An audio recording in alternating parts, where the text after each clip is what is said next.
Thank you everyone. నా పేరు Nanda and welcome to my channel Nanda's journey. ఈ రోజు మనం మలేషియాలోని ప్రఖ్యాత బాతు కేవ్స్ మురుగనాలయం సందర్శిద్దాం. ఈ వీడియోలో కౌలాలంపూర్ నుంచి బాతు కేవ్స్ ఎలా చేరుకోవాలి, బాతు కేవ్స్ చరిత్ర మరియు విశిష్టత ఏంటి, బాతు కేవ్స్ సమీపంలో సందర్శించవలసిన ఇతర ప్రదేశాలేంటి, ఇలా బాతు కేవ్స్ కు సంబంధించిన పూర్తి సమాచారం తెలుసుకుందాం. ఇండియా నుంచి మొదటిగా మలేషియా రాజధాని కౌలాలంపూర్ చేరుకున్నాను. కౌలాలంపూర్ సిటీకి 15 కిలోమీటర్ల దూరంలో బాతు కేవ్స్ ఉంటాయి. నేను కౌలాలంపూర్ లో లిటిల్ ఇండియాలో స్టే చేశాను. దీని సమీపంలోనే కేఎల్ సెంట్రల్ ఉంటుంది. KL central transportation hub. KL central నుంచి బాతు కేవ్స్ కి మెట్రో ట్రైన్ అందుబాటులో ఉంది. లేదంటే మనకి ఓలా ఉబర్ లాగా మలేషియాలో గ్రాబ్ యాప్ ఉంది, అందులో క్యాబ్ బుక్ చేసుకోవచ్చు. నా హోటల్ నుంచి కేఎల్ సెంట్రల్ కి వెళ్లే మార్గంలో శివాలయం కనిపించింది. ఆ క్షణంలో భావోద్వేగానికి గురయ్యాను. లోపలికి వెళ్లి శివయ్యను దర్శించుకున్నాను. మీరు దర్శించుకోండి. చెప్పాను కదా, ఇదంతా లిటిల్ ఇండియా. 80% తమిళ వాళ్ళు ఉంటారు. రండి, ఇప్పుడు మనం కేఎల్ సెంట్రల్ కు వెళ్లి మెట్రో ట్రైన్ ఎక్కుదాం. ఇదంతా లిటిల్ ఇండియానే, హైలీ డెవలప్డ్ ఏరియా.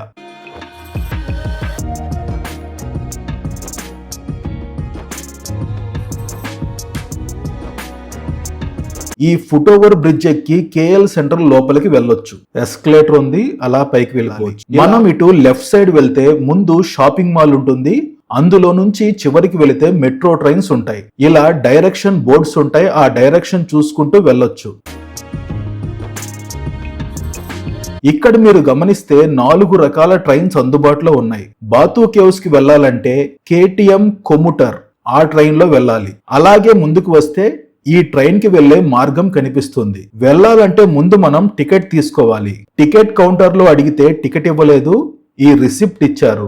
ఇందులో టికెట్ ఎలా బుక్ చేసుకోవాలో ఇన్స్ట్రక్షన్స్ ఉన్నాయి. ఇంకో ముఖ్యమైన విషయం ఏంటంటే ఈ ట్రైన్ కి టికెట్ బుక్ చేసుకోవడానికి క్యాష్ ఆప్షన్ లేదు, కార్డుతోనే బుక్ చేసుకోవాలి. వీసా, మాస్టర్ కార్డు తో బుక్ చేసుకోవచ్చు. కార్డులో ఇంటర్నేషనల్ ట్రాన్సాక్షన్స్ యాక్టివేట్ చేసుకుని ఉండాలి. ఇది టికెట్ బుకింగ్ మిషన్. ముందు స్క్రీన్ ఇలా ఉంది. మనం మధ్యలో ఉన్న కొముటర్ క్లాంగ్ వ్యాలీ అది క్లిక్ చేయాలి. ఆ తరువాత ఇక్కడ ఇంగ్లీష్ క్లిక్ చేయండి. ఇందులో మొదటిది పర్చేస్ టికెట్ క్లిక్ చేయండి. ఇది ఓపెన్ అవుతుంది. ఇందులో బాతు కేవ్స్ సెలెక్ట్ చేసుకోండి. ఇటువైపు వస్తే సింగిల్ ఆర్ రిటర్న్ 2 ఆప్షన్స్ ఉన్నాయి. Up and down ticket book చేసుకోవాలనుకుంటే రిటర్న్, 1 వే టికెట్ అయితే సింగిల్. నేను సింగిల్ సెలెక్ట్ చేశా. ఆ తరువాత ఎంత మందో సెలెక్ట్ చేయండి.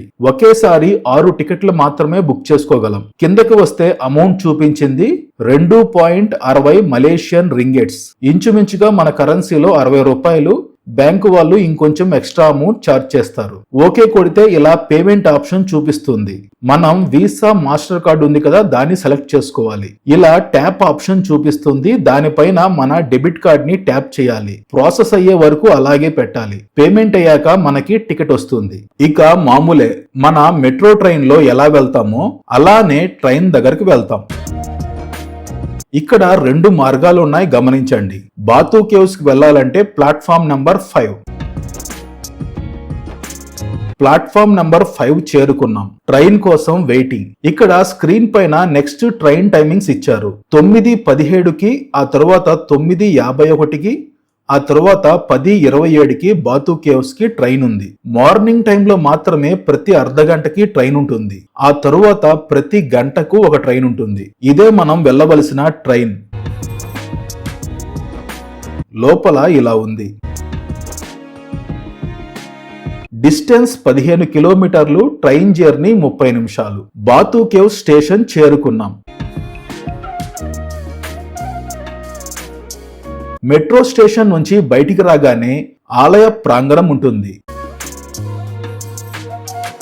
ఈ ప్రాంగణంలో ఎటు చూసినా ఏదో తమిళనాడు ఆలయానికి వచ్చిన అనుభూతి కలుగుతుంది. అలానే నేరుగా వెళితే సుబ్రహ్మణ్య స్వామి ఆలయం ఉంటుంది. ఈ ఎంట్రన్స్ నుంచి ఎడమ వైపు ఆంజనేయ స్వామి ఆలయం మరియు రామాయణ గుహలు ఉన్నాయి. మొదట్లోనే పెద్ద ఆంజనేయ స్వామి విగ్రహం ఉంది.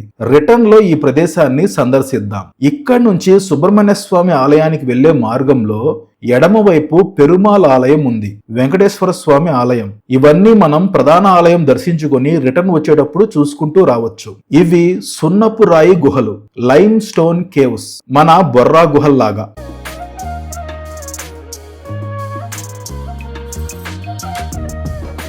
నేను శనివారం రోజు వచ్చాను, భక్తుల రద్దీ ఎలా ఉందో చూడండి. అంతేకాదు వచ్చే వారం తాయిపూసం ఉత్సవం ఉంది. అప్పుడు భక్తుల రద్దీ ఇంకా విపరీతంగా ఉంటుంది కాబట్టి ముందే వారి మొక్కులు తీర్చుకోవడానికి వచ్చిన భక్తులు వీళ్ళు. ఈ అద్భుతాన్ని చూసే అవకాశం లభించినందుకు చాలా ఆనందంగా ఉంది.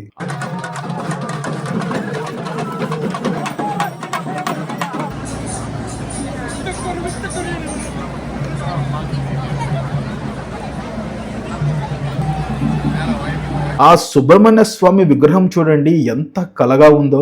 ఈ ప్రదేశాన్ని చూస్తే చాలా చాలా అద్భుతంగా ఆహ్లాదకరంగా ఉంది. ఆ మెట్ల పైన ఒకసారి గమనించండి, మొత్తం బ్లాక్ అయిపోయింది. మన ఛానల్లో తమిళనాడులోని 6 ప్రధాన సుబ్రహ్మణ్య స్వామి దేవాలయాలను దర్శించాం. కర్ణాటకలోని కుక్కి సుబ్రహ్మణ్య ఆలయం కూడా దర్శించాం. ఆ ఆలయాల వీడియోలో ఆలయ చరిత్ర అంతా చెప్పాను. ఈ తాయిపూసం ఉత్సవం గురించి షార్ట్ గా చెబుతాను. సూరపద్ముడు అనే అసురుడు మహాశివుని కోసం తపస్సు చేసి మరణం లేని వరం కావాలని కోరడంతో శివుడు అది ప్రకృతి విరుద్ధం, మరో వరం కోరుకో అని చెప్పాడు. అప్పుడు అతను మహాశివుని కుమారుని చేతిలోనే మరణం పొందాలని వరం కోరుకున్నాడు.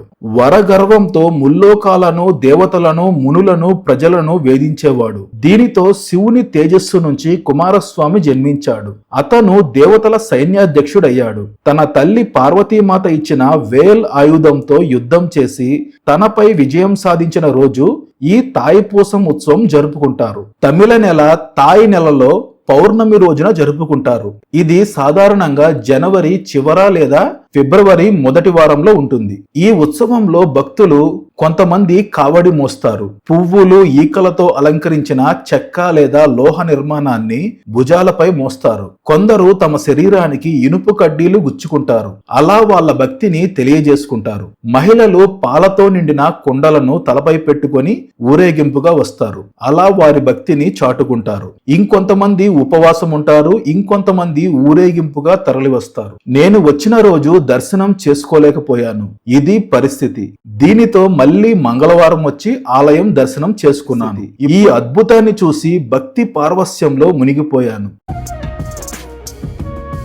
ఇక్కడ ఉన్న షాపు వాళ్ళని ప్రతిరోజు ఇలాగే ఉంటుందా అంటే లేదు, శనివారం ఆదివారం ఇలా ఉంటుంది, మామూలు రోజుల్లో నార్మల్ గా ఉంటుంది అని చెప్పారు. అది కూడా తాయిపూసం ఉత్సవం ముందు కాబట్టి మరీ ఇంత రద్దీగా ఉంది. దీనితో మళ్ళీ మంగళవారం వచ్చి ఆలయం దర్శనం చేసుకున్నాను. ఇప్పుడు మీకు బాతు కేవ్స్ ని డీటెయిల్డ్ గా చూపిస్తాను, దాని చరిత్ర వివరిస్తాను, రండి. ఎర్లీ మార్నింగ్ వచ్చేసాను. ఆలయం చేరుకునే సమయానికి ఉదయం 8 గంటలయ్యింది. ఇప్పుడు చూడండి, ఆలయ ప్రాంగణం అంతా ఖాళీగా ఉంది.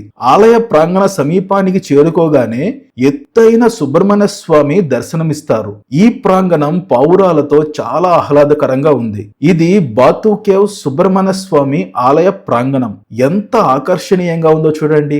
ఆ విగ్రహం వెనక ఉన్న గుహలు చాలా ప్రత్యేకంగా ఉన్నాయి. ఆలయ చరిత్ర కంటే ముందుగా బాతు కేవ్స్ చరిత్ర తెలుసుకోవాలి. మన బొర్రా గుహల్లాగే ఇవి కూడా లైమ్ స్టోన్ కేవ్స్, సున్నపురాయి గుహలు.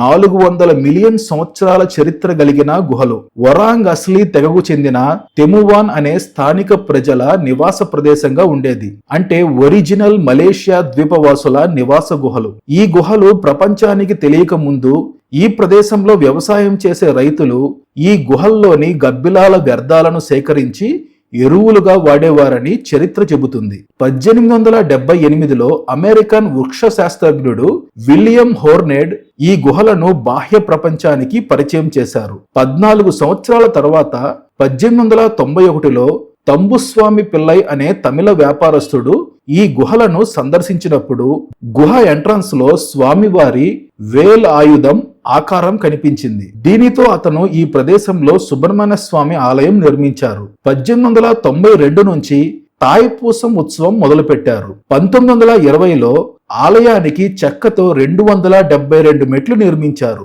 అవి త్వరగా డ్యామేజ్ అవడంతో 1940లో ఈ రాతి మెట్లను నిర్మించారు. ఆ మెట్ల పైన రంగుల్ని గమనించండి, ఎంత కలర్ఫుల్ గా, ఎంత బాగున్నాయో కదా.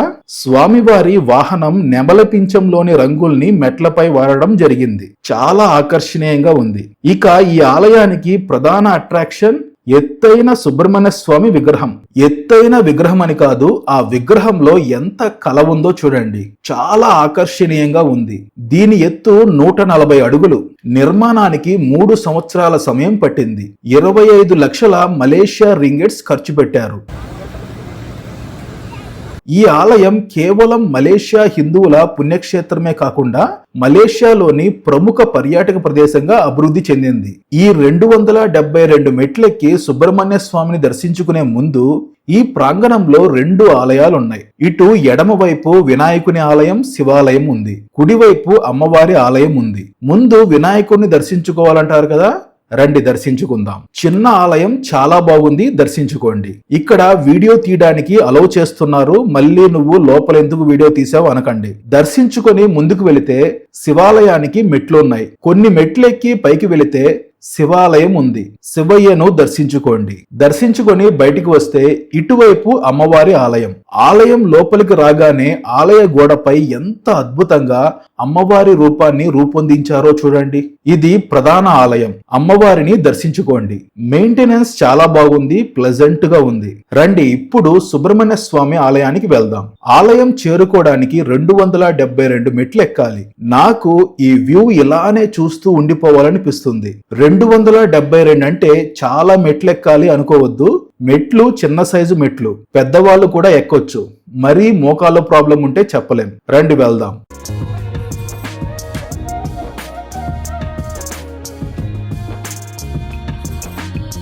సగం దూరం పైకి వచ్చాక వ్యూ చూడండి ఎంత బాగుందో. ఈ మెట్ల మార్గంలో చాలా కోతులున్నాయి. ఏదైనా ఫుడ్ క్యారీ చేస్తుంటే జాగ్రత్తగా ఉండండి, లాక్కొని వెళ్తాయి. దాదాపుగా గుహ సమీపానికి చేరుకున్నాం. గుహ ఎంట్రన్స్ ఇది.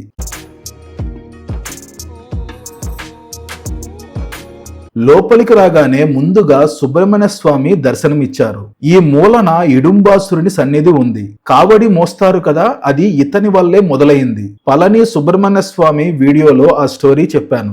ఇంకా ముందుకు వెళితే ప్రధాన ఆలయం చేరుకుంటాం. గుహ లోపల ఎలా ఉందో చూడండి. అచ్చం మన బొర్రా గుహల్లాగే ఉంది. ఇలానే లోపలికి వెళితే డైరెక్ట్ గా దర్శనానికి వెళ్తాం. ఆ తరువాత మీకు పూర్తి వ్యూ కనిపిస్తుంది.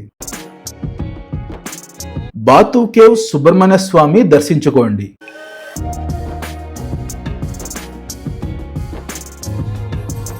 దర్శనం చేసుకొని బయటికి వస్తే టెంపుల్ ఎంట్రన్స్ ఇలా ఉంది. 2 వైపులా నెమలని రూపొందించారు, చాలా బాగుంది.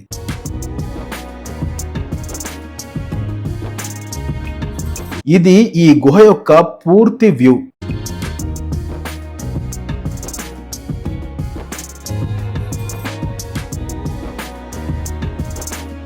మరో సుబ్రహ్మణ్య స్వామి సన్నిధి ఉంది. అక్కడ వల్లి దేవసేనతో సుబ్రహ్మణ్య స్వామి దర్శనమిస్తారు. రండి వెళ్దాం. అలా పైకొచ్చి వెనక్కి తిరిగి చూడగానే ఈ గుహ వ్యూ చూడండి ఎంత బాగుందో.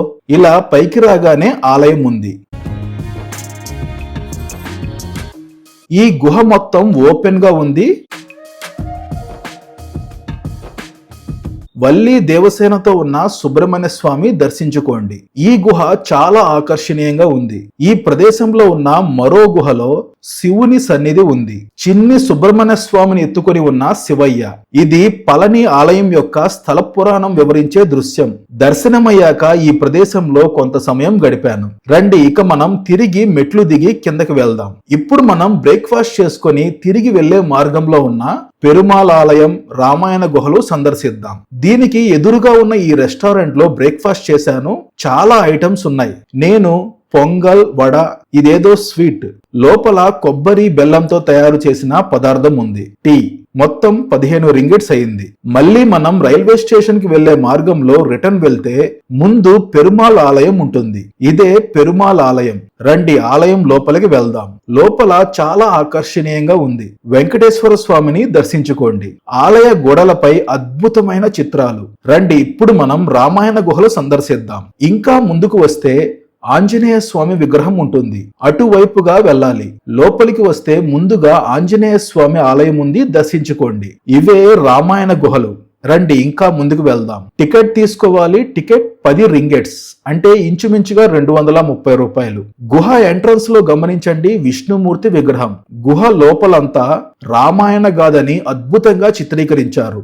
ఒక వరుస క్రమంలో రాముల వారి జననం నుంచి సీతామాతను లంక నుంచి అయోధ్యకు తీసుకువచ్చిన ఘట్టం వరకు చాలా అద్భుతంగా చిత్రీకరించారు. వీక్షించండి, చాలా బాగుంది. బాతు కేవ్స్ కు వచ్చినప్పుడు వీలైనంత వరకు దర్శించండి. ఇంతటితో బాతు కేవ్స్ సందర్శన పూర్తయింది. తిరిగి ట్రైన్ లో కౌలాలంపూర్ చేరుకున్నాను. మలేషియా వీడియోస్ అన్ని మలేషియా ప్లేలిస్ట్ లో ఇస్తాను, చెక్ చేయండి. ఈ వీడియోకి సంబంధించి మీకు ఏమైనా డౌట్స్ ఉంటే కామెంట్ సెక్షన్ లో కామెంట్ చేయండి, రిప్లై ఇస్తాను. ఈ వీడియో మీకు నచ్చితే లైక్ చేయండి, షేర్ చేయండి అండ్ సబ్స్క్రైబ్ చేసుకోండి. బెల్ ఐకాన్ ప్రెస్ చేయడం మర్చిపోవద్దు.